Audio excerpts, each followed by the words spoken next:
Hi, this is Carl Finds Out, and in this video we'll find out about this pocket camera from Ricoh, or Ricoh. What I have here is the GR3X HDF model, but there are 3 other models available which are basically the same crop sensor camera with different focal lengths and integrated filters. The GR3 sports an 18.3mm f2.8, which would translate to a 28mm on full frame, and the GR3X, which has a 26.1mm 2.8 lens, translates to about 40mm on full frame. Therefore, X means a tighter focal length and the regular one is a little wider. Then the difference between the simple models and those with HDF is that the simple models have an integrated electronic ND filter, and the HDF variants have a highlight diffusion filter, i.e. a kind of a pro-mist, bloomy filter, instead of this ND filter. Both filters are electronically activated. The technology behind it is very interesting. Basically, the material changes its opacity if we pass current through it. I had the opportunity to test the HDF models, both X and regular, for a few months, but I also got to play with the ND models for a few days. I'm a fan of longer focal lengths, especially the 50mm, which I've built most of my portfolio with. So naturally, I use the X more often, sporting that 40mm equivalent. But in the case of street photography, where you have to be subtle, I found myself wishing I had a little more zoom, which you can do a few ways actually. Either use the telephoto adapter, which snaps on, but then you can't hide the camera in your pocket anymore. Or you can use the crop modes from the menu, which still lets you capture raw photos since it's cropping into the sensor, giving you actual pixel-on-pixel photos. And you can either select a 50mm or a 71 equivalent crop. The tele adapter only works on the X model, and there's another wide adapter for the non-X model, which gives you an even wider focal length for that model. All cameras have the same 24.2 megapixel sensor, so we have room to crop quite a bit, especially since unfortunately most of the materials I produce with this camera end up on social media. Also because of this, most of the time I take portrait photos. So, is it any good? That depends, of course, like any tool, on the one who wields it. It won't have any crazy autofocus like the latest, more expensive cameras. It's not a camera to fulfill your professional needs, go out to impress your clients. It's an additional camera. It's either for pros looking for a compact camera for their street photography, holiday pics, or behind-the-scenes flexes for social media, or a really strong first camera for non-professional folk who are passionate about photography. It's a really fun camera for me. Of course, I own pro cameras. I can use a tool that is suitable for the task at hand, but I wouldn't take any of my fancy bulky cameras with me all the time. Whereas I always travel with the Ricoh. I take the train a lot, I bike as much as possible, and I always see interesting things and meet interesting people, especially in crowded places like train stations. And if I had a big camera, I would probably not be able to capture most of these moments without raising some eyebrows. Instead, I shoot more like a ninja. People don't want to be photographed, and with the phone they can kind of see you and they might care or not, but when they see this camera, they might think it's a soapy and you're some kind of tourist, and who cares about your personal photo collection? It's not a threat to anyone, because they can't imagine that something so small could produce such high quality results, and it usually won't bother them in any way. This non-threatening quality also means that people will usually be really impressed by the photos you can take when you show them the results. It has that nostalgic feeling of saturated, beautiful colors like you would on film, and almost any photo you take will look a little more interesting if you have this HDF filter activated, especially if you set up a color profile to emulate a film look of your preference and get the nice look in camera. There are several things to specify. First and foremost, it is a street photography camera. It would be great if the autofocus was super fast, if we could catch absolutely everything we intended to, but that can't be the case. You have to mess with the camera. The more you mess around, the more you find out. But that's also the case with any sort of equipment, if you ask me. If the situation allows it, you can use AF beam, a small LED that helps the focus system, which I think is a phase detector contrast based for both. Either way, it helps the focus system do its job better. Another very interesting thing that I've only seen on these cameras, that's called snap focus. What is it? Well, let's say you're walking around a train station and you should be able to tell what distance your subjects would usually be away from you. So you can set the snap focus to maybe 1.5 to 3.5 meters, whatever. If you press halfway, the camera focuses the normal way. But if you want to activate snap, you just press the shutter button to the end, forcefully. Usually in street photography, unfocused photos are allowed. They look a bit more artistic, especially since we have this grain if we're shooting at a higher ISO, and it looks quite interesting. And even if the subject is further away, you are set at a 3.5 meter distance. You're already in the hyperfocal area, and it will be quite clean if you don't have time to set it up. If you do have time, then it will focus. I prefer to go auto, and I prefer to take my time. I also set the snap focus at either 2.5 or 3 meters, but I take my time and take the photo 2 or 3 times if I can afford it. I can also click on the screen to help the camera know where I want to focus, and I played around quite a lot with all the focus methods, and there's so many. They're customizable, and I'm sure everyone will find their own preferred way of focusing. In the menu, we can set almost anything. We have all kinds of stuff we didn't even know we needed to do our jobs. However, keeping in mind that this is a compact camera, I know there are many other options. Every time I post pics online, somebody asks me about the Fuji, the latest Sony, whatever, smaller camera. There are certainly other options. This camera doesn't want to take anyone's place.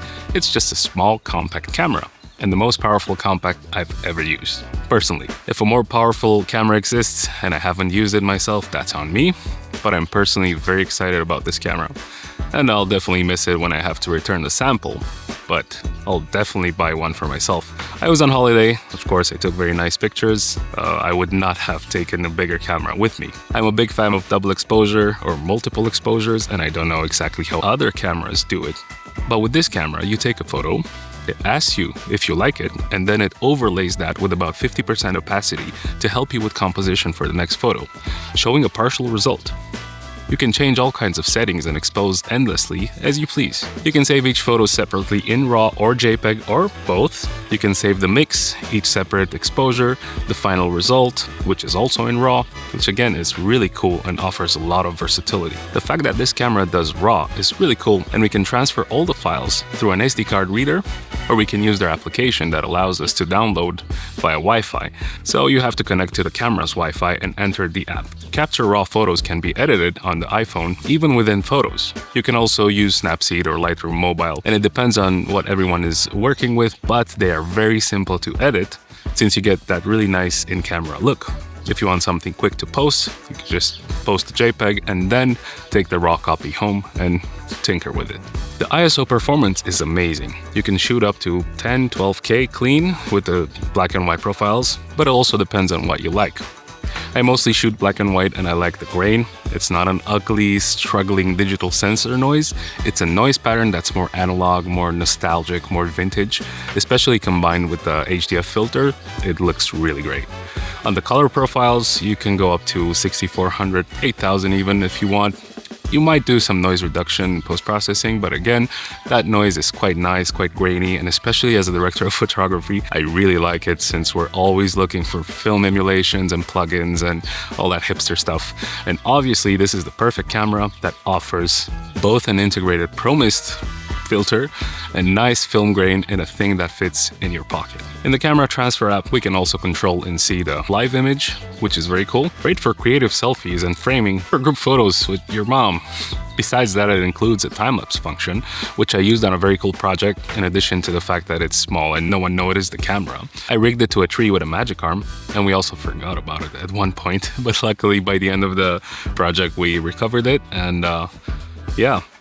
There's also stop motion mode. There's also video mode. It's not great, but people asked for it in the GR2, and the people from Ricoh said, let's give it to them. It's nice to know that they listen to feedback. By the way, it has IBIS. That means we can shoot longer exposures and still get clean images, depending on each individual skill and the context at hand. Speaking of compact, this is the battery. It doesn't last very long. You can get about an hour of continuous work, which isn't bad, but that's why I recommend the second battery and the charger that is USB-C. The camera itself has only one port, and it's a USB-C, which lets you charge the battery directly in camera or access the files. It has a hot shoe, but from what I've heard and read in the manual, it doesn't work with TTL, ETTL, all that stuff. Again, I'm a video guy, I don't know. I got a Fuji mount Godox flash, and it does the job, only that it's manual. So it gets triggered, but you have to set it up accordingly, and that means that you either measure the light or you slowly start to get the hang of it after several practice hours.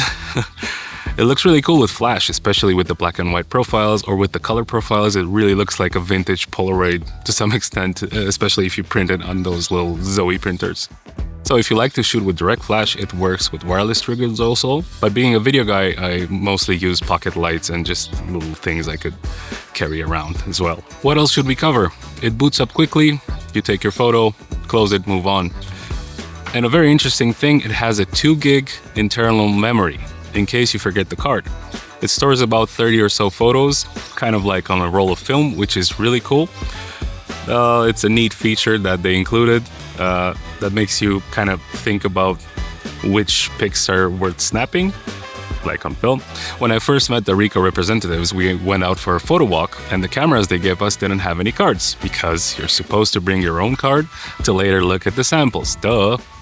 Anyway, I didn't have one card, so I took pictures of everything I thought was interesting, and after that, I had to go in and delete the photos that I didn't consider worthy of that photo walk.